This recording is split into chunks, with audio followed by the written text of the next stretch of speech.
Dans votre 13h, concernant vos transports maintenant, c'est la semaine du vélo. Nous sommes de plus en plus nombreux à plébisciter ce mode de déplacement et nous en parlerons avec Florence Griffon. Cet engouement est si fort que le vélo pourrait même devenir le nouveau véhicule utilitaire. Je m'explique. De plus en plus d'entrepreneurs et d'artisans le choisissent au quotidien pour se déplacer. On les appelle les cyclotravailleurs. Carole Guyon, Émilie Gouveia-Vermello et Mathieu Drejoux ont suivi un plombier et des déménageurs à vélo donc. Esthéticienne, plombier, ostéopathe ou même déménageur, depuis quelques années, le vélo se multiplie dans les villes pour les services à domicile. Thomas Olivier est plombier près de Rouen. Lorsqu'il s'installe à son compte il y a 1 an et demi, se déplacer à vélo est une évidence, un bon moyen de gérer son temps. Dans le milieu urbain, il était beaucoup plus facile de se déplacer. Pas de problème pour se garer. Et puis par rapport à la voiture, j'étais tout le temps en retard. Là, je sais que pour faire un trajet, j'ai un certain temps et voilà, j'ai plus de contraintes, de bouchons. Ce jour-là, il pédale 25 minutes pour intervenir dans un magasin. Il a investi 6 000 € pour ce vélo à assistance électrique, entièrement équipé et adapté à son activité. Quand je suis à plein, je dois être à peu près en matériel à 80 kg. Le vélo en fait 30, moi pas mal, donc on a atteint les 200. Aujourd'hui, l'opération est simple, raccorder un lave-vaisselle.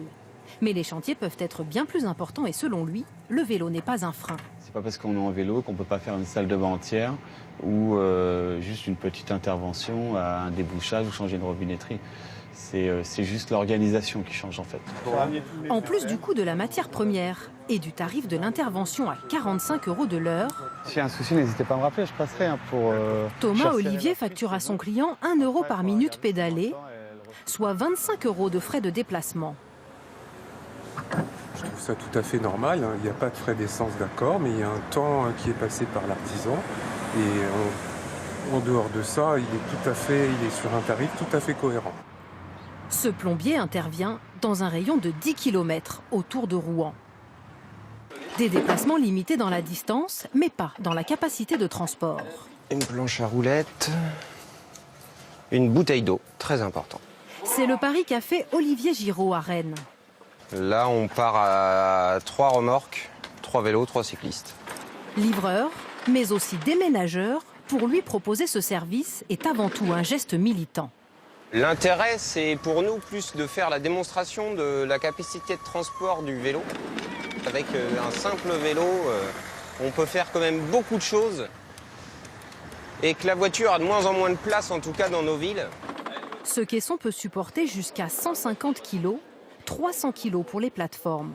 L'équipe arrive en centre-ville pour déménager un appartement de 2 pièces. Eh ben, on va commencer par le plus lourd.